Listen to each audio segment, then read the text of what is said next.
I'll be making a pork loin roast in the oven, and I'll be using Lone Star Pride, which really is about our only true rub.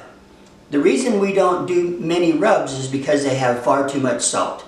87% of the varieties that we tested have the primary ingredient is salt. Now, we do use salt, but we use pink Himalayan salt, but not because of its color and because it's the right grind. I cut my meat because for this situation I've trimmed off almost all of the fat. Now, this is not fat, this is actually sinew, nerve tissue, which is tough. So I'm going to trim that out as well. As you can see now, this is nice and nude and will take the herb blend well. I don't leave a lot of fat, especially for meats that will be roasted in the oven.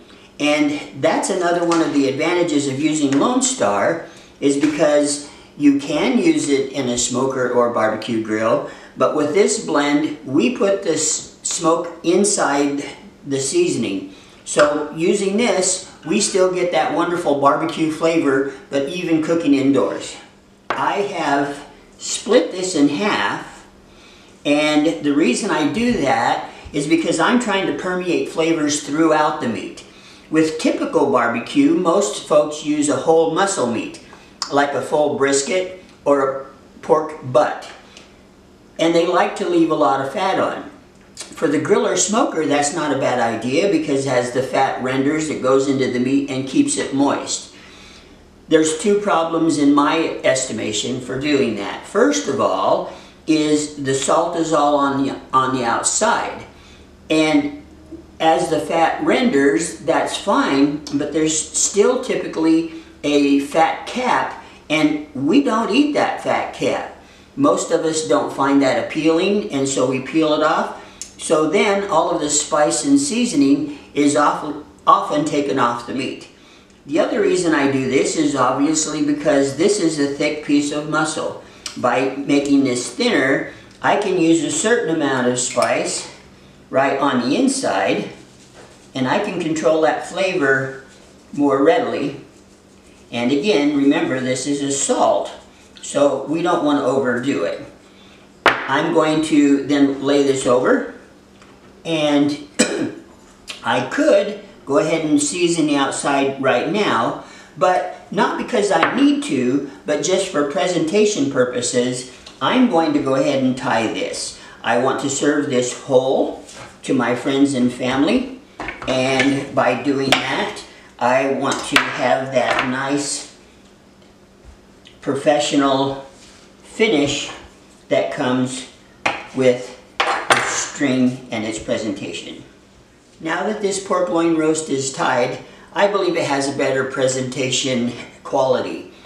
I'm going to start by seasoning it on the back side and try to get that around as much as I can and actually pat that into the meat. As you can see, some of that extra color that I was talking about from the salt is starting to be evident. I have two options. I can cook it now, right immediately after putting the seasoning on. But some folks would go ahead and leave this seasoning on for several hours, even overnight. When you do that, the moisture of the meat dissolves the salt, becomes ionized, and that will penetrate the meat a little bit more. But the depth of that sometimes is questionable. Now, I will be using a cast iron skillet.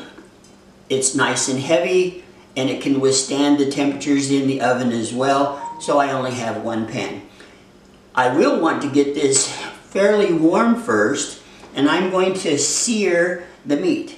One of the reasons I want to sear this meat is because it does lock in a certain moisture with that coat.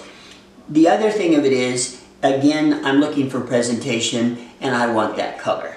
I was born and raised in the Sonora Desert, and so I like chili and onions. So in this version, I'm going to put in a few green chilies once this is seared, and I will also put in a few baby onions.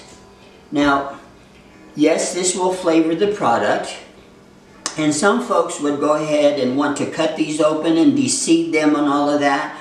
my purpose here again is for presentation. And so when this is cooked, I could put it on a serving tray and use these whole chilies as part of that display.